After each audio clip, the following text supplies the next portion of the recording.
2 மஸ்ஜிதில் சண்டை, mic, loud speaker, அது சுப்ரீம் கோர்ட் வரைக்கும் போகுது. கொண்டு போனது அந்நியர்கள் அல்ல, நாங்கள் தான். இந்த லவுட் ஸ்பீக்கரில் தராவி தொழுறது, இஷா தொழுவிக்கிறது. அல்லாஹ்வுக்காக பயந்துக்கோங்க நிர்வாகிகள். ஏன் இந்த வேலை செய்கிறீங்க? ரோட்டில் போகிறவங்களுக்கா தொழுவிக்கிறீங்க? மஸ்ஜிதில் உள்ளவங்களுக்கு தொழுவிக்கிறீங்க.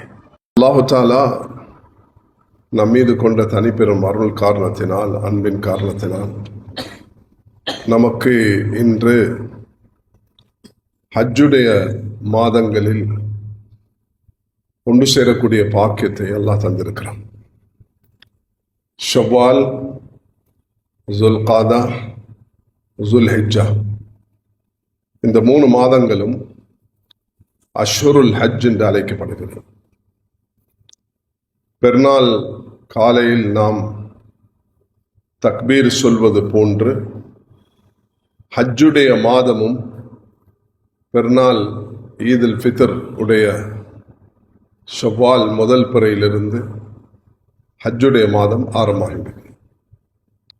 அதுக்கு குர்ஆன் அல் ஹஜ்ஜு அஷ்ஹுரும் மாலுமாத், ஹஜ் என்பது அறியப்பட்ட அந்த 3 மாதங்கள், அதிலும் குறிப்பாக ஷவ்வால், ஜுல்காதா, ஜுல்ஹிஜ்ஜாவுடைய 13 நாட்கள், ஆரம்பம் 10, அதோட 3, 13 நாட்கள். இதுக்கு அஷ்ஹுருல் ஹஜ் என்று சொல்லப்படும். நானும் நீங்களும் இப்பொழுது ஷவ்வாலுடைய மாதத்தில் இருக்கிறோம்.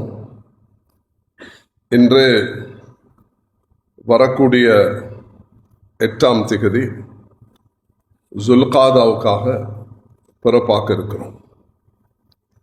ஜுல்காதாவுடைய பிறை தென்பட்டால் 9 ஜுல்காதா முதல் பிறையாக இருக்கும். இல்லை என்றால் 30 பூர்த்தி செய்து கொண்டு 10ஆம் தேதி ஜுல்காதாவுடைய மாதம் ஆரம்பமாகும்.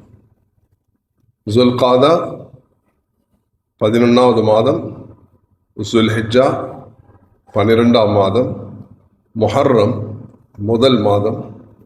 இதுக்கு சொல்லப்படுகிறது அஷ்ஹுருல் ஹஜ் என்று சொல்லி.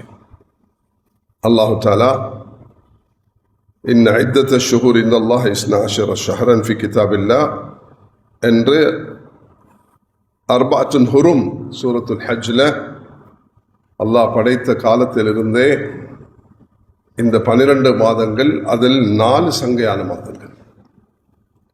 நாம் எதிர்நோக்கக்கூடிய ஜுல்காதா 12ஆம் மாதம் 11, ஜுல்ஹஜ் 12, முஹர்ரம் அது முதல் மாதம். இந்த 3 மாதங்களும் சங்கையான மாதங்கள். ஒரு மாதத்தை நாம் கடத்தி விட்டோம். அது சம்பந்தமாக நான் ரஜபுடைய மாதத்தில் ஒரு ஹுத்பாவும் ஓதினேன். அது மட்டும்தான். ஷாபான், ரமதான், ஷவ்வால், இந்த 3 இடைப்பட்ட மாதங்களுக்கு மத்தியில் வரக்கூடிய ரஜப், இந்த 4 மாதங்களும் மிக சங்கையான மாதங்களாக மக்கா மக்களுக்கும் எந்த விதமான யுத்த பிரகடனங்கள் செய்யாமல் அல்லாஹ்வுடைய கடமைகளை நிறைவேற்றும் ஒரு மாதமாக அது அனுஷ்டிக்கப்பட்டு வந்தது. கண்ணியமானவர்களே, இன்று நான் 3 தலைப்பில் விஷயங்களை நான் பேச போகிறேன். 1வது, உலகில் வாழக்கூடிய முஸ்லிம்களுடைய உள்ளத்தில், எல்லாருடைய உள்ளத்திலும் இருக்க வேண்டிய சில பதிவுகள், சில முக்கியமான நம்பிக்கைகள், சில கடமைகளை நிறைவேற்றக்கூடிய உணர்வுகள், அதை நிறைவேற்றும் முயற்சிகள். இது முதலாவது விஷயம். அதில் உலகத்தில் வாழக்கூடிய 2 பில்லியன் அல்லது எத்தனை பில்லியன் முஸ்லிம்கள் வாழ்கிறார்களோ அவ்வளோ முஸ்லிம்கள் மீதும் ஒரு கடமையாக இருக்கிறது. 2வதாக, ஹஜ்ஜுக்காக போகக்கூடியவர்கள், ஹஜ்ஜுக்கு போயிட்டு வந்தவர்கள்.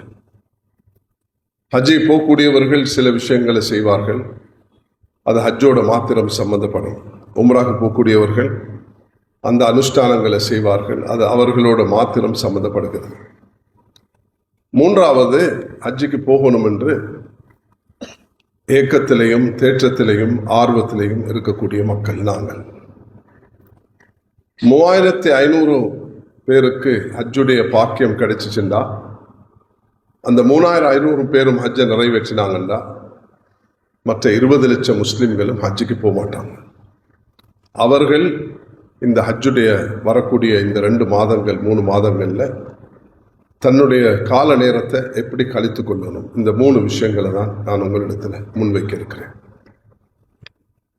முன்னாவது எங்களை எல்லாருக்கும் மிக மகத்தானது தான் அல்லாஹுடைய மாளிகை காபத்துல்லா, பைத்துல் மக்திஸ், மஸ்ஜிது நபி. இந்த 3 மஸ்ஜிதுகளையும் அல்லாஹு தாலா குர்ஆன்ல அல்லாஹ் பயான் செஞ்சிருக்கிறான். இன்ன அவ்வல பைத்தின் உதய லின்னாஸ் அல்லதி பக்கத முபாரக ஹுதல் லில் ஆலமீன் என்று பயான் செய்யப்பட்டிருக்கு. சுப்ஹான் அல்லதி அஸ்ரா பி அப்தி லைலன் மினல் மஸ்ஜிதில் ஹராம் இலல் மஸ்ஜிதில் அக்ஸா என்று அல்லாஹு தாலா மஸ்ஜிதுல் ஹராம் மஸ்ஜிதுல் அக்ஸாவை அல்லாஹ் பயான் செஞ்சிருக்கிறான். நபியுடைய அந்த மேராஜ் இஸ்ரா உடைய பயணத்தின் அடிப்படையில் அது பேசப்பட்டிருக்கு. மூன்றாவது அல்லாஹு தாலா லா தகும் ஃபீஹி அபதா லமஸ்ஜிதுன் உஸ்ஸிஸ அலா தக்வா மின் அவ்வல் யௌமின் அஹக்கு அன் தகூம ஃபீஹி ரிஜாலுன் யுஹிப்பூன அன் யத்தஹரு என்று முனாஃபிகீன்கள் ஒரு மஸ்ஜிதை கட்ட முயற்சி செய்தார்கள். அது கட்டினார்கள், நபியை கொண்டு அதை திறக்க முயற்சி செய்தார்கள். அல்லாஹு தாலா லா தகும் ஃபீஹி அபதா, ஒரு நாளும் நீங்கள் அதில் தொழக்கூடாது, தொழுவிக்க நடத்தக்கூடாது. இல்லை மஸ்ஜிதுன் உஸ்ஸிஸ அலா தக்வா, தக்வாவுடைய அடிப்படையில் கட்டப்பட்ட அந்த மஸ்ஜிது நபி, அதுதான் ஃபீஹி ரிஜாலுன் யுஹிப்பூன அன் யத்தஹரு, தன்னை தூய்மைப்படுத்திக் கொள்ள விரும்பக்கூடிய மக்கள் அதில் இருக்கிறார்கள் என்று அல்லாஹு தாலா அந்த மஸ்ஜிதை பற்றி குறிப்பிட்டிருக்கிறான். உலகத்தில் வாழக்கூடிய எல்லா முஸ்லிம்களுடைய உள்ளத்திலையும் இந்த 3 மஸ்ஜிதுகளுடைய மகத்துவம், கண்ணியம் அது பதிந்திருக்கிறது. இந்த 3 மஸ்ஜிதுக்காக பிரயாணம் செய்வதை ஸல்லல்லாஹு அலைஹி வஸல்லம் ஆர்வமூட்டி இருக்கிறார்கள், அனுமதிச்சிருக்கிறார்கள். தாஜ்மஹாலில் மஸ்ஜிதை பார்க்கறதுக்கு நான் பிரயாணம் செய்து போறேன்டா அது ஒரு நன்மையான காரியமாக இருக்க மாட்டாது. டில்லி ஜாமா மஸ்ஜிதை பார்க்க போறேன்னு சொன்னால், ஸ்பெயினில் உள்ள மஸ்ஜிதை பார்க்க போறேன்டா அது ஒரு இபாதத்தாக கருதப்பட மாட்டாது. அது ஒரு பிரயாணம், மஸ்ஜிதுகளில் ஒரு மஸ்ஜித். ஆனால் பிரயாணம் செய்து போறதுக்கு ஒரு மனிதனுக்கு உற்சாகப்படுத்தப்பட்டிருக்கக்கூடிய 3 மஸ்ஜிதுகள், அது மஸ்ஜிதுல் ஹராம், அல் மஸ்ஜிதுல் நபவி, மஸ்ஜிதுல் அக்ஸா. அல்லாஹ் தாலா எங்களோட உள்ளத்தில், முஸ்லிம்களுடைய உள்ளத்தில் என்றும் இதுக்குரிய கண்ணியத்தை, மரியாதையும், அதுக்குள்ளே அந்த கடமைகளை நிறைவேற்றக்கூடிய பாக்கியத்தையும் அல்லாஹ் நம் அனைவர்களுக்கும் தந்தருவானா. ஒவ்வொரு நாளும் உலகத்தில் வாழக்கூடிய ஒவ்வொரு முஸ்லிமும் தன்னுடைய ஐவேல தொழுகைகளில் ஞாபகப்படுத்தக்கூடிய இடம்தான் அந்த மஸ்ஜிதுல் ஹராம், காபத்துல்லா. உசல்லி ஃபர்த் என்று சொல்லி அவருடைய ஃபர்து, நஃபில், சுன்னத், ஜனாதா, இஸ்திஸ்கா எந்த தொழுகையாக இருந்தாலும் அவர் காபத்துல்லாவை நோக்கி தான் தொழக்கூடியவராக இருக்கிறார். அதனால ஒவ்வொரு முஸ்லிமுடைய தினம் தன்னுடைய வாழ்நாளோட சம்பந்தப்படக்கூடிய ஒன்று தான் இந்த காபத்துல்லா, இந்த மஸ்ஜிதுல் ஹராம் என்பது. உள்ளத்தோட அது யார் ஹஜ்ஜிக்கு போகிறாங்களோ, ஹஜ்ஜிக்கு போகலையோ, அல்லாஹ் எல்லா முஸ்லிம்களுக்கும் கொடுத்திருக்கக்கூடிய பாக்கியத்துக்கு நாங்கள் எல்லாரும் நன்றி செலுத்த கடமைப்பட்டிருக்கோம். கண்ணியமானவர்களே, இந்த மனப்பதிவோட ஹஜ்ஜிக்கு போகாதவர்கள் தான் அதிகம். ஹஜ்ஜிக்கு போகக்கூடியவர்கள் மிக சொற்பம். முஸ்லிம்களுடைய உலகத்துடைய பாப்புலேஷன் எடுத்து பார்த்தா இலங்கையில் இந்த கடந்த சில வருடங்கள் தான் அது 3000, 5000, 6000 ஹஜ்ஜிக்கு போகக்கூடியவர்களுடைய எண்ணிக்கை கூடி இருக்கின்றன. இல்லைன்னா 50, 60, 100 இப்படி தான் மக்கள் ஹஜ்ஜிக்கு போனார்கள். அல்ஹம்துலில்லாஹி பிநிஅமதிஹி தத்திம்மு ஸாலிஹாத். அல்லாஹ்வுடைய தனிப்பெரும் அருள், அல்லாஹ் தஆலா இப்போ எங்களுக்கு இந்த பாக்கியத்தை தந்திருக்கிறான். ஹஜ்ஜிக்கு போகாதவர்கள் தன்னுடைய நியத்தை உறுதிப்படுத்தி கொண்டு, துஆல ஈடுபட்டு கொண்டு, தன்னுடைய பொறுப்பான காரியங்களை செய்து கொண்டிருக்கக்குள்ள சுப்ஹானல்லாஹ், அல்லாஹு தஆலா அவர்களுடைய அந்த நியத்தை கபூல் செய்து அதுக்குரிய கூலியையும் அல்லாஹ் நசீபாக்குறான். உவைசுல் கர்னி ரஹ்மத்துல்லாஹி அலைஹி, யமன், மதீனா, மிச்ச தூரம் இல்லை, சவுதிக்கு அடுத்து இருக்கக்கூடிய நாடுதான் யமன். அவர்களுக்கு நபியுடைய வாழ்நாளில் நபியை சந்திக்கக்கூடிய நல்ல சந்தர்ப்பம் இருந்தது. ஆனால் அது அந்த பாக்கியத்தை அவர்கள் அடையவில்லை. அவர்கள் ஒரு சஹாபி ஆகவில்லை. ஆனால் அவர்கள் மிக மதிக்கப்பட்ட ஒரு மனிதராக, நபி அவர்களை காணாமலும், நபியுடைய காலத்தில் மதீனாக்கு வந்து நபியை ஜியாரத் செய்யாமலும் ஒரு சஹாபி ஆகவில்லை என்றிருந்தும் நபி அவர்களுடைய பார்வையில் மிக சங்கையான ஒரு மனிதராக கருதப்பட்டார்கள். சில காரியங்களை செய்ய மாட்டார்கள், ஆனால் அவருடைய உள்ளத்தில் அதுக்கு துடிப்பு இருக்கும், அதுக்குரிய நன்மை அவர்கள் அடைந்து கொள்வார்கள். நாளை கியாமத்து நாளையில் சில மனிதர்கள் ஹாஃபிஸ்களாக, ஆலிம்களாக அந்த ஜும்ரால், அந்த கூட்டத்தில் அவர்கள் எழுப்பாட்டப்படுவார்கள். காரணம், ஆலிமாக வேண்டும், ஹாஃபிஸாக வேண்டும் என்று அந்த விருப்பத்தில் முயற்சி செய்தவர் அதை அடைய முடியாமல் மௌத்தாகிவிட்டார். ஹஜ்ஜு செய்ய வேண்டும் என்றவரும் அதே நன்மைகள் உள்ளவராக அவர் நாளைக்கு கருதப்படுவார். எப்படி உவைசுல் கர்னி நபி அவர்களை சந்திக்க வேண்டும் என்று ஆசைப்பட்டார். ஆனால் நபி அவர்கள் செய்தி அனுப்பியிருந்தார்கள், உவைஸ், உன்னுடைய தாய்க்கு ஊழியம் செய்வது என்னை சந்திப்பதை விட அது பாக்கியம் உள்ளது. சிலதை இழப்பாங்க, சில அடிப்படையை அடைகிறதுக்காக வேண்டி. இலக்கென்னது அல்லாட கட்டளை. நல்ல இதை மனசுல பதிய வச்சுக்கோங்க. யாருக்கு எது அல்லாட கட்டளை வருகிறதோ அதை நிறைவேற்றதான் அவருக்கு வெற்றி இருக்குதே தவிர தன்னுடைய மன இச்சையின்படி ஒன்றை செய்யறதுல ஒன்றை அடைய முடியாது. அதனால எப்பொழுதும் எனக்கு அல்லாட கட்டளை என்னது. உவைசுல் கர்னி அவர் பார்த்தார், நபியுடைய தூது எனக்கு வந்திருக்குது, நான் என் தாயோடு தான் இருக்கணும். தாய்க்கு ஊழியம் செய்தார். நபி அவங்க மௌத்தாயிட்டாங்க.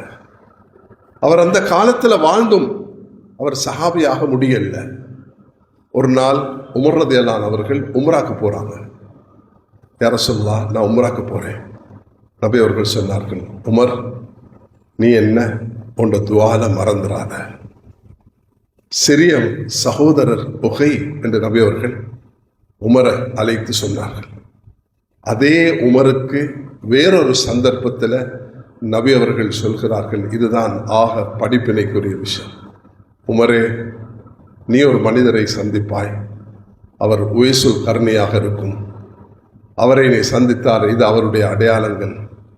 உனக்காக அவரிடத்தில் துவா செய்யுமாறு வேண்டிக்கொள் என்று சொன்னார்கள். அப்ப நபியை சந்திக்காமலும் ஒரு உயர்ந்த மனிதராக இஸ்லாமிய கண்ணோட்டத்தில் அவர் பார்க்கப்படுகிறார். இது போன்ற ஏராளமான சில நல்ல நீயத்துகள்ல மனிதர்கள் வாழ்வார்கள். அவர்களுக்கு அதை செய்ய முடியாமல் இருக்கும். ஆனால் அல்லாஹ் அவர்களுக்கு அதுக்குரிய கூலியை நசீபாக்குவான். கண்ணியமானவர்களே, யாருமே சோர்வடைய இஸ்லாத்தில் தீன்ல எனக்கு இது கிடைக்கலையே அது கிடைக்கல என்று மனசோர்வு அடைய தேவையில்லை. தன்னை ஈமானோட, நம்பிக்கையோட, நீயத்தோட அந்த நேரத்தில் தனக்கு விதிக்கப்பட்ட கடமைகளை நிறைவேற்றி கொண்டு ஒரு மனிதன் பயணிக்கும் பொழுது அல்லாஹ் தஆலா அதில் பல கயிறுகளை ஏற்படுத்துகிறான். ஆக எல்லாரும் பொதுவாக உள்ளத்தில் பதிய வைக்க வேண்டிய சில விஷயங்களை நான் குறிப்பிட்டேன்.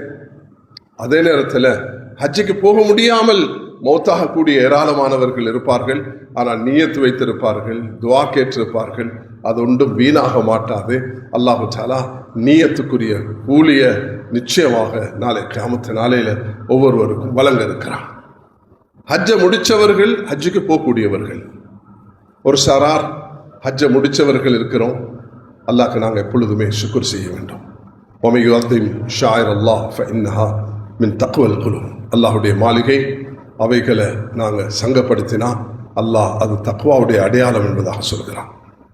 கண்ணியமானவர்களே, ஹஜ் என்பது அது 12ஆம் மாதம் ஜுல்ஹிஜ்ஜா, பிற 8, 9, 10, 11, 12 கூடினால் 13. இந்த 5-6 நாட்கள் தான் ஹஜ்ஜுடைய அனுஷ்டானம் நடக்கக்கூடியது. அரஃபா, முஸ்தலிஃபா, மினா, மினா, அரஃபா, முஸ்தலிஃபா, இந்த இடங்கள் இந்த பிற 9, 10, 11, 12, 13 இந்த நாட்கள் மட்டும்தான் இந்த இடம் இபாதத்துக்குரிய இடம். வேற ஒரு நாள்லையும் போய் அந்த இபாதத்தை செய்ய முடியாது. ஆக ஹஜ்ஜுக்கு போகக்கூடியவர்களுக்கு கிடைக்கக்கூடிய ஒரு சந்தர்ப்பமாக, பாக்கியமாக அமைகிறது அவர்களுடைய இந்த விஷயங்களை செய்வது. உம்ராக்கு போகக்கூடியவர்கள் எல்லா காலத்திலையும் தன்னுடைய 4 கடமைகளை காபத்துல்லாலே முடிச்சு கொள்வார்கள். யலம்லம், ஜுல்ஹுலைஃபா, கர்னுல் மனாசில் என்று அழைக்கப்படக்கூடிய மீகாத், ஹஜ்ஜிக்காக உம்ராவுக்காக எஹ்ராம் அணிஞ்சு தல்பியா லப்பைக் அல்லாஹும்ம லப்பைக் லப்பைக் லா ஷரீக லக லப்பைக் இன்னல் ஹம்த வன் நிஅமத லக வல் முல்க் லா ஷரீக லக் என்ற அந்த தல்பியாவுடன் அவர்கள் அந்த இடத்தை எஹ்ராமுடன் அடைவார்கள். மக்கால இலங்கையிலிருந்து போகக்கூடியவர்கள் யலம்லம் அல்லது கர்னுல் மனாசில் என்று சொல்லக்கூடிய அந்த இடத்தை நாம் மீகாத்தாக அடைகிறோம். அந்த மீகாத்தை தாண்டி போய் மக்கால தவாஃப் 7 சுத்து செய்தாச்சு. அது பிறகு சை முடிச்சாச்சு 7 பேரும். அதோட முடி இறக்கிட்டா உம்ரா முடிஞ்சிருச்சு. உம்ராவுடைய அனுஷ்டானத்துக்கு ஜனம் குறைவாக இருந்தால் 1.25 மணி நேரம், கூடுதலாக இருந்தால் 2.5 மணி நேரம் 3 மணி நேரம் எடுக்கும். உம்ரா முடிந்து விடும். ஹஜ்ஜுடைய காலம் அப்படி அல்ல. ஹஜ்ஜே அந்த குறிப்பிட்ட நாட்களில் செய்ய வேண்டிய கடமைகள் 5 நாள் 4 நாள் 5 நாள் 6 நாட்கள் செய்ய வேண்டிய கடமையில மனிதனுடைய நல்ல பண்பு, அஹ்லாக், துவா, பணிவு, தன்னுடைய கடமை இறுதி ஹஜ்ஜுடைய அந்த கடமையை நிறைவேற்றக்கூடிய நேரத்தில் அல்லாஹ் எனக்கு தந்த பாக்கியம் ஹஜ்ஜத்துல் வதா, ரசூல் ஸல்லல்லாஹு அலைஹி வஸல்லம் 1 லட்சம் சஹாபாக்களுடன் ஒன்று சேர்ந்த இடம், நபிமார்கள் முன்னோர்கள் பலரும் நடமாறிய அந்த பூமியில அல்லாஹ் எங்களை ஒன்று சேர்த்திருக்கிறான் என்ற அந்த மனப்பதிவோட அந்த பாக்கியத்தோட மனிதன் ஹஜ்ஜை நிறைவேற்றுகிறான். அல்ஹம்துலில்லாஹ், இலங்கையில் பலர் ஹஜ்ஜு செய்திருப்பார்கள். இந்த சபையிலையும் ஹஜ்ஜு செய்தவர்கள் இருப்பீர்கள். அது எங்களுக்கு ஒவ்வொன்றும் இப்ராஹிம் அலைஹிஸ்ஸலாத்துடைய தியாகத்தை ஞாபகப்படுத்துகிறது.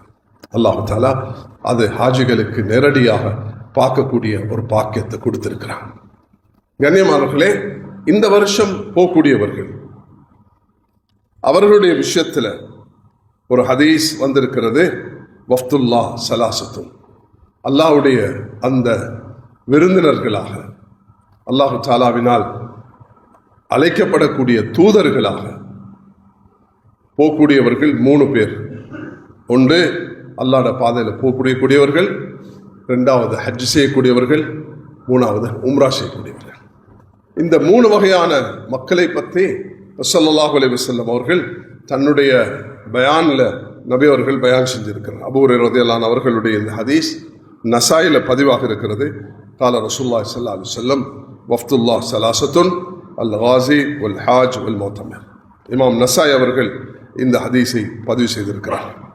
ஹஜ்ஜுக்கு போகக்கூடியவர்களுக்கு இந்த பாக்கியத்தை அல்லாஹ் நசீபாக்குறான். காபத்துல்லாவை அவர்கள் தவாஃப் செய்கிறார்கள்.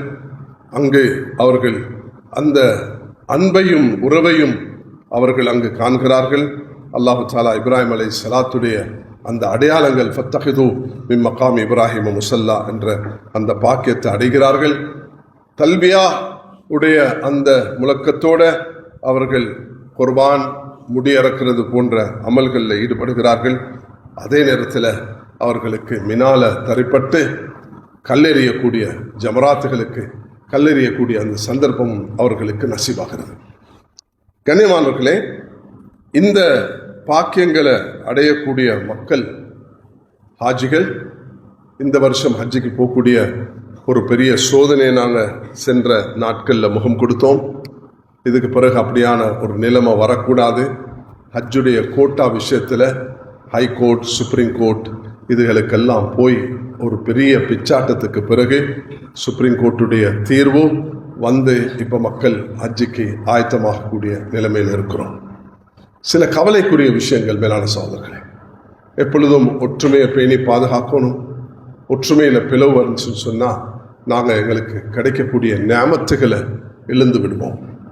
ஸல்லல்லாஹு அலைஹி வஸல்லம் ஒரு நாள் வெளியே வந்து சொன்னார்கள், மதீனால ஒரு சிலருடைய சண்டையின் காரணத்தினால் இன்றுதான் லைலத்துல் கத்ருடைய இரவு என்று அல்லாஹ் அறிவிக்க இருந்ததை உயர்த்தி விட்டான்.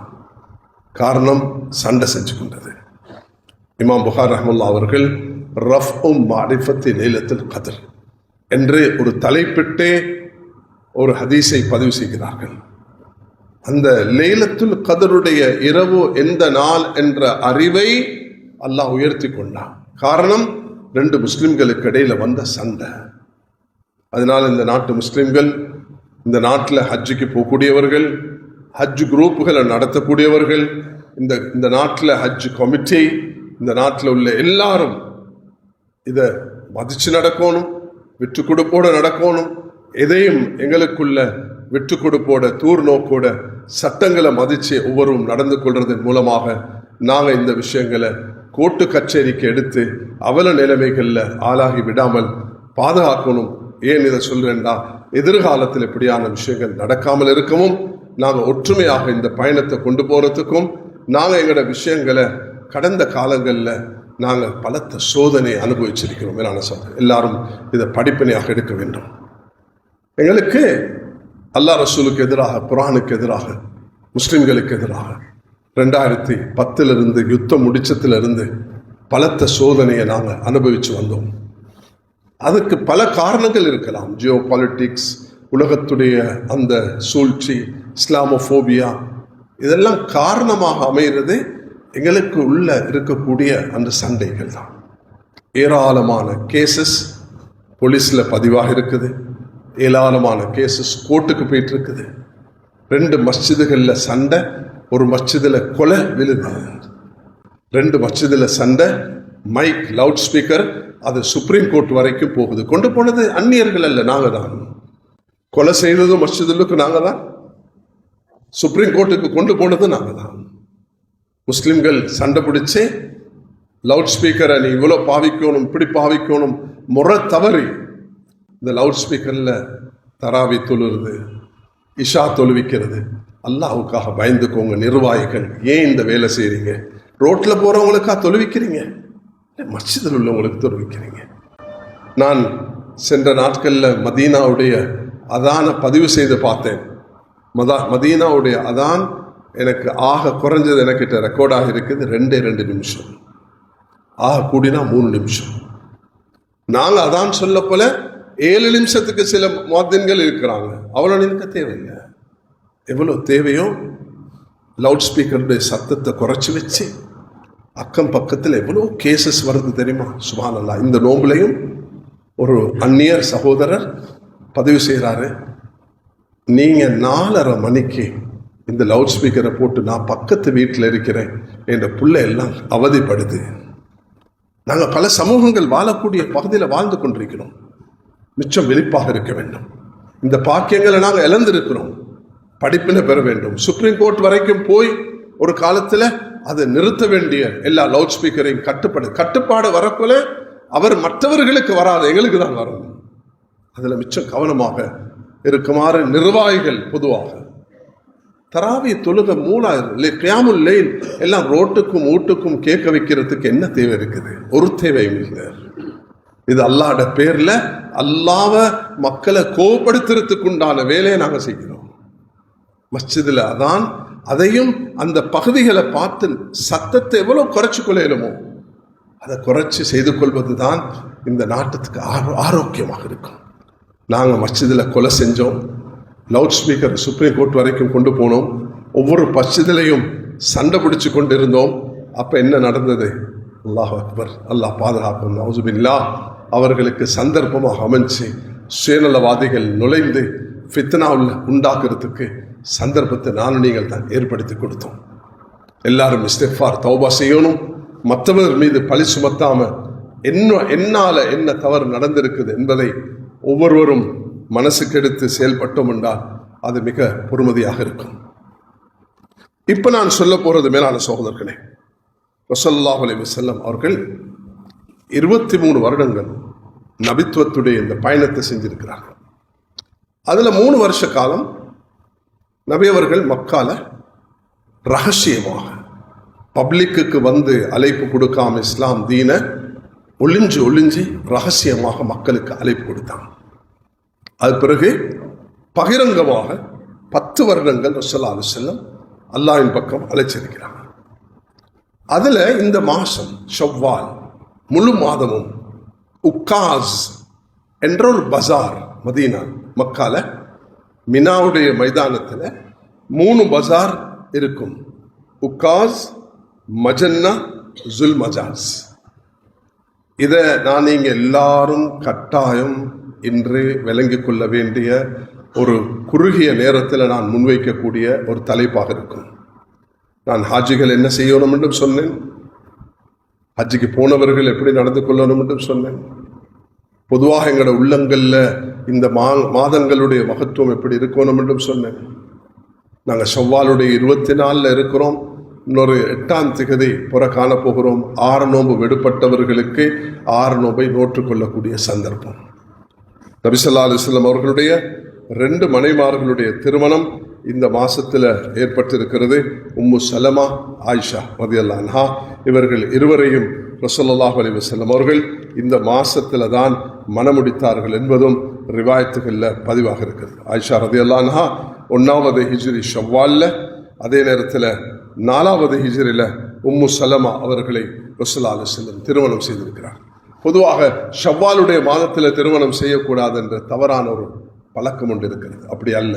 நபி அவர்களுடைய மிக விருப்பமான ஆயிஷா ரலியல்லாஹு அன்ஹா ஷவ்வால் முதல் அந்த ஹிஜ்ரில நபி அவர்கள் முடித்தார்கள். ஹிஜ்ரி 4ல் உம்மு சலமா அவர்களை நபி அவர்கள் முடித்தார்கள். அப்துல்லா இப்னு ஜுபைர் ரலியல்லாஹு அன்ஹு அவர்களுடைய அந்த பிறப்பும் இந்த மாசத்துல தான் ஏற்பட்டது. கண்ணியமானவர்களே, இந்த ஷவ்வாலுடைய மாதம் நபி ஸல்லல்லாஹு அலைஹி வஸல்லம் அவர்கள் மக்களுக்கு அழைப்பு கொடுத்த மாதம். நபி ஸல்லல்லாஹு அலைஹி வஸல்லம் இந்த மாதம் முழுதும் 10 வருடங்களாக மக்கால இந்த 3 பஜார்லையும் மினாவுடைய மைதானத்தில் 13 வருடங்களாக ஜாஹிலியத்துடைய காலத்திலையும் நபித்துவம் கிடைச்ச காலத்திலையும் மக்கள் ஒன்று சேர்வார்கள். ஹஜ்ஜுக்காக வேண்டி உலக நாடுகளிலிருந்து எல்லாரும் வருவார்கள், வந்து ஹஜ்ஜில் கலந்து கொள்வார்கள். ஜாஹிலியத்துடைய காலத்து ஹஜ்ஜாக இருக்கும். இது ஹஜ்ஜை கடமையாகிறதுக்கு 22 வருஷத்துக்கு உள்ள சம்பவத்தை சொல்கிறேன். நபி அவர்களுக்கு 40 வருஷத்துல நபித்துவம் கிடைச்சி 3 வருடங்களாக ரகசியமாக தார் அர்க்கம் உடைய வீட்டில் நபி அவர்கள் அழைப்பு கொடுத்து மக்களை இஸ்லாத்தின் பக்கம் எடுத்தார்கள். 4ஆம் வருஷம் ஆரம்பத்திலிருந்து நபி ஸல்லல்லாஹு அலைஹி வஸல்லம் பகிரங்கமாக தப்லீக், தாவத், அல்லாஹ்வுடைய தீனை அறிமுகப்படுத்தது ஆரம்பித்தது அது மினாவுடைய மைதானத்தில் உக்காஸ் என்ற பஜார்ல.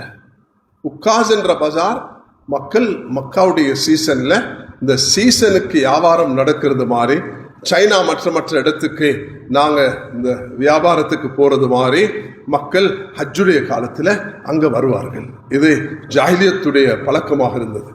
அந்த நேரத்தில் 10 வருடங்களாக ஸல்லல்லாஹு அலைஹி வஸல்லம் அவர்கள் ஆமிர் இப்னு சஅஸா, பனி மஹாரிப் இப்னு அபி ஹஸஃபா, பனு அப்ஸ், கிந்தா, இன்னும் பனி காப், கல்ப், இன்னும் பனி ஹனீஃபா, பக்ர் இப்னு வாயில் போன்ற இந்த கபீலாக்கள், நான் சொன்ன இந்த பேர் சொன்னவர்கள் ஆமிர் இப்னு சஅஸா என்ற அந்த மக்கள்கிட்ட போய் நபி அவங்க மினாட மைதானத்தில் என்ன சொல்லுவாங்க தெரியுமா? யார் எனக்கு பாதுகாப்பு தாரீங்க? யார் என்ன அழைச்சி போறீங்க?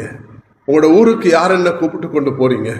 நான் மக்களை கஷ்டப்படுகிறேன், என்ற மார்க்கத்தை இங்கே ஏற்றுக்கொள்றாங்க, இல்லை, நீங்க யாரை கொண்டு போறீங்க என்று சொல்லி தொடர்ச்சியாக ஸல்லல்லாஹு அலைஹி வஸல்லம் 10 வருடங்கள் இந்த ஷவ்வால் வரக்கூடிய ஜுல்காதா, ஜுல்ஹிஜ்ஜா அது எப்படி நடந்திருக்குதுண்டா, உக்காஸ் என்ற அந்த பஜார்ல ஷவ்வால் முழு மாதமும், இன்றைக்கு 24ண்டா இந்த மாதம் முடியும் வரைக்கும் ஸல்லல்லாஹு அலைஹி வஸல்லம் மினாவுடைய மைதானத்துக்கு 10 வருஷமாக தொடர்ச்சியாக போய்த்து இந்த ஹிஜ்ரத் செய்யும் வரைக்கும் இந்த பணியில் ஈடுபட்டிருக்கிறார்கள். உக்காஸ்ல போயிட்டு மையன் சுருணி மையுக்வீனி, யார் எனக்கு பாதுகாப்பு தாரீங்க, யார் எனக்கு தஞ்சம் தாரீங்க, யார் எனக்கு உதவி செய்றீங்கன்னு கேட்பாங்க. அந்த நேரத்தில் சிலர் மிருதுவாக நடந்து கொள்வாங்க, சிலர் கடினமாக நடப்பாங்க. அப்போ இந்த பனி மஹாரிப் இந்த ஹஸஃபா என்று சொல்லக்கூடிய ஒருவர் இருந்தார். அவருக்கு வயது 120. அவர் நபியை பார்த்து, உண்ட மக்களை உன்னை ஏற்றுக்கொள்றாங்க, இல்லை, நீ என்னத்துக்கு என்ன வந்து இதன் பக்கம் அழைக்கிறா, நீ ஆக கெட்டவன் என்று சொல்லி நபி அவர்களை மிக மோசமாக திட்டி நபிக்கு எதிராக சிலரை தூண்டிவிட்டு பல பிரச்சனைகளை உருவாக்கி நபி அவர்களை அடித்து மினாவுடைய மைதானத்தில் நபி அவர்கள் சுருண்டு கீழே விழுந்து சிலர் வந்து நபிக்கு உதவி செஞ்சு அல்லாஹ் அந்த மக்களுக்கு ஹிதாயத்தை நசிவாக்கினான். இந்த மாசத்துல மேலான சகோதரர்களே, நான் நீங்க எல்லாரும் உள்ளத்துல பதிய வைக்க வேண்டிய மிக முக்கியமான ஒரு பகுதியை தான் நான் ஞாபகப்படுத்துகிறேன். இந்த இஸ்லாம் உலகத்தில் பரவ முடியாது, பறந்திருக்க மாட்டாது, மக்கள் இதை அடைந்திருக்க மாட்டார்கள். சஹாபாக்கள் மக்கா மதீனா எங்களுக்கு மிச்சம் சங்கையான இடம், நாங்கள் இங்கே வாழ்ந்து இங்கே மௌத்தாகணும் என்று நினைச்சிருந்தா இந்த தீன் உலகத்துக்கு போயிருக்க மாட்டார். நபியவர்கள் சஹாபாக்களை உற்சாகப்படுத்தினாங்க, உலகத்தில் நாலாபுறமும் போய் இந்த தீனை நீங்கள் அறிமுகப்படுத்தணும், தீனுடைய தூதை எத்தி வைக்கணும்.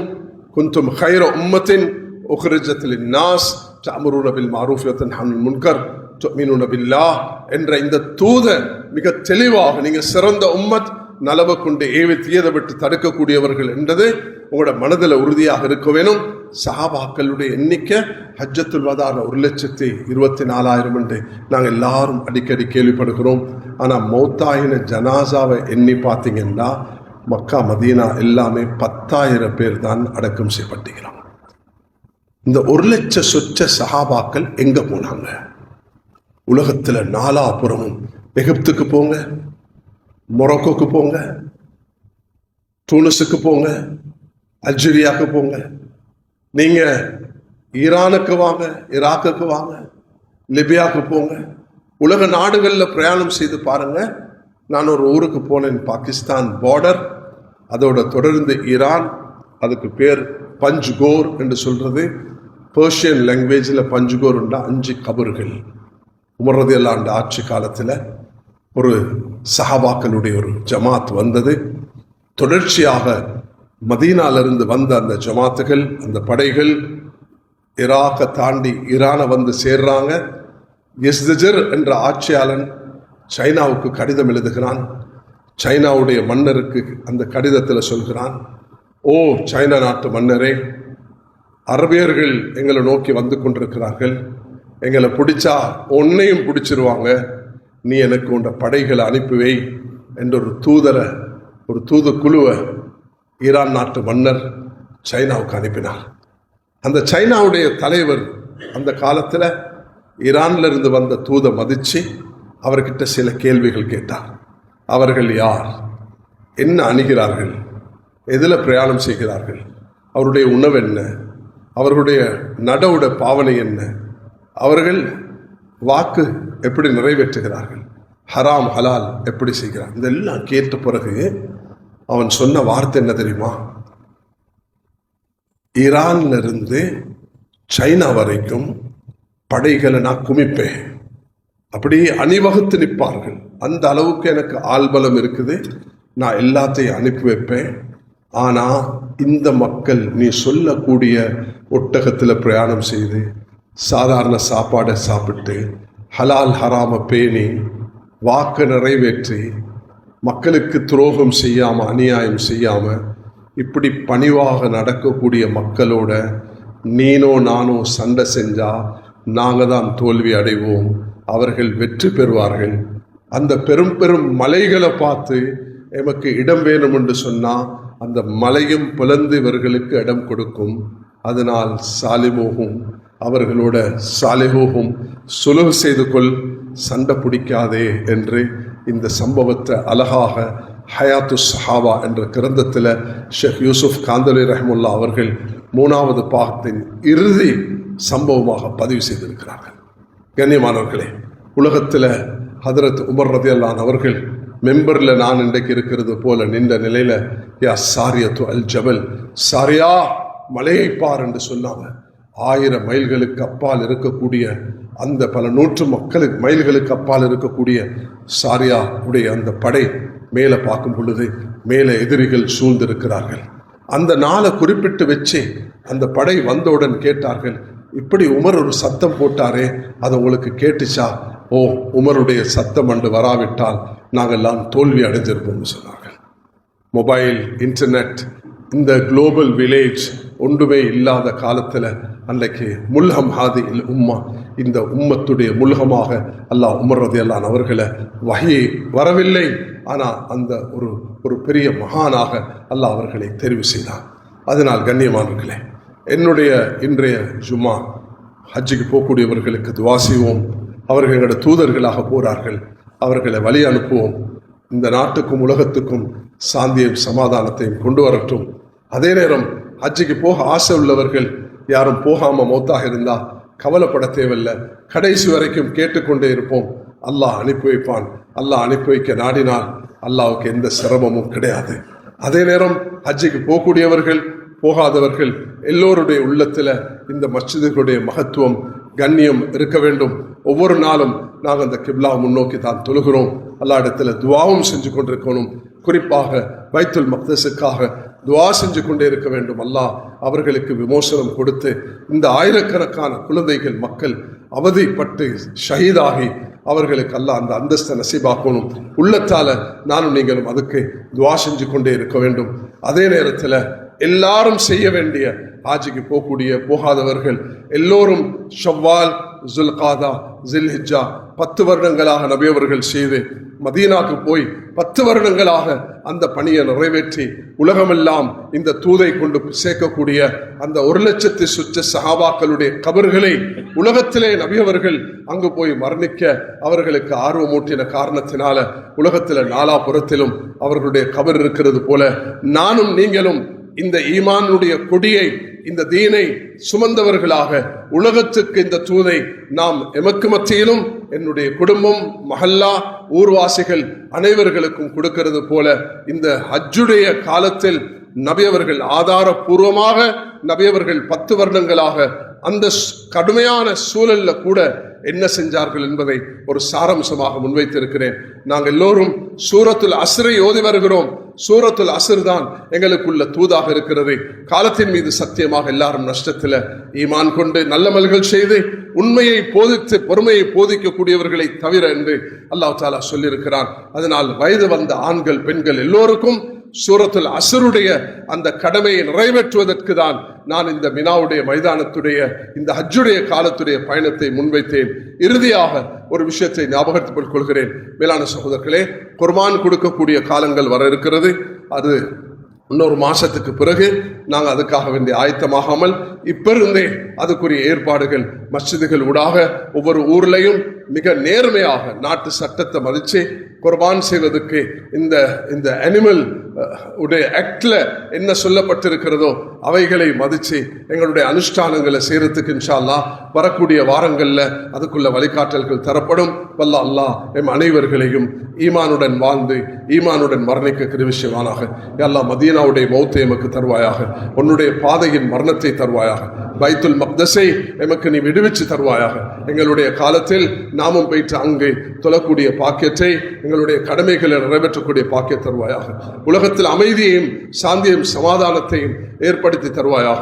எங்களுடைய நாட்டிலிருந்து போகக்கூடிய ஹாஜிகளுக்கு எல்லா வகையான கயிர்களையும், உலக நாடு ஹாஜிகளுக்கு எல்லா வகையான கயிர்களையும் ஏற்படுத்தி தருவாயாக. மக்கா மதீனாவை யா அல்லாஹ் ஹரம் ஷரீஃப்களை நீ பாதுகாப்பாயாக. யா அல்லாஹ் எங்களுடைய உள்ளத்தில் அதனுடைய மகத்துவத்தை கண்ணியத்தை போட்டு விடுவாயாக. நானும் இங்க வாழக்கூடிய அனைவர்களும் இந்த சபையில கூடியிருக்கக்கூடிய எல்லா மக்களுக்கும் இந்த பரக்கத்தை, ஆஃபியத்தை, கயிற யா அல்லாஹ் உன்னுடைய வீட்டுடைய தரிசனத்தை எங்களுக்கு தருவாயாக. தல்பியாவை லப்பைக் அல்லாஹும்ம லப்பைக் என்ற தல்பியாவை சொன்னவர்களாக உன்னை சந்திக்கக்கூடிய பாக்கியத்தையும் மதீனாவுடைய மௌத்தையும் நமக்கு தருவாயாக. எங்களோட பொருளாதார நெருக்கடிகளை போக்கிடுவாயாக. குடும்ப வாழ்க்கையில நிம்மதியை தருவாயாக.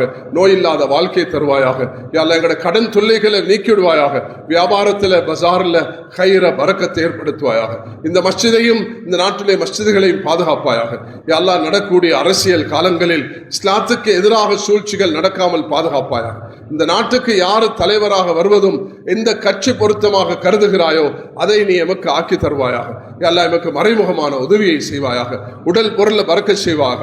இந்த மஸ்ஜிதை நிர்வகிக்கக்கூடிய முன்னோர்கள் யாரெல்லாம் மரணித்து விட்டார்களோ அவர்களுடைய கபர்களை பிரகாசிக்க செய்வாயாக. உயிர் வாழக்கூடியவர்களுக்கு நிம்மதியையும் சந்தோஷத்தையும் கயிறையும் பரக்கத்தையும் ஏற்படுத்தி மேலும் மேலும் கயிறுகளை பரக்கத்துகளை நமக்கு தந்தருவாயாக. வாஹித் அல்ஹம்துலில்லாஹி ரப்பில் ஆலமீன். Thank you for watching. Please remember to subscribe, like, and share our Red Masjid YouTube channel. We appreciate your continued support. May we all be rewarded, and may the Almighty forgive our sins. See you next week, Insha'Allah.